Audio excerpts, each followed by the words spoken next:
semua, hari ni kita nak buat cocktail special. Nama dia Tropical Crystal Melon Mix. Gabungan buah-buah segar dengan rasa manis masam yang memang menyegarkan. Jom kita start. So mula-mula kita potong buah tembikai, buah strawberry, buah naga putih, lengkuang Cina dan buah nangka dan juga mangga yang dah masak. Potong je cube kecil macam ni ataupun any shape, ikut je lah kreativiti masing-masing ya.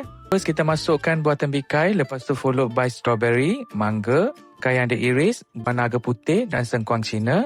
Je buah yang ada kat rumah, kalau tak ada boleh je skip ataupun ganti dengan buah lain. Janji jangan letak durian pula, okey? Lepas tu kita masukkan nata de coco berperisa strawberry, mangga dan juga lychee. Boleh je tambah flavor lain, ikut suka ya. Masukkan sagu yang dah masak, kembang cantik macam ni. Hari ni kita nak gunakan air Yos Winter Melon. Rasa dia seimbang, manis ringan dan memang ngam dengan campuran buah-buahan ni. Tuang sampai semua bahan tenggelam. Satu sudu susu pekat. Lepas tu letak sedikit buah kundur untuk bagi dia lagi sedap. Sekali masukkan biji selasih. Macam biasa, air sebatu jangan lupa ya.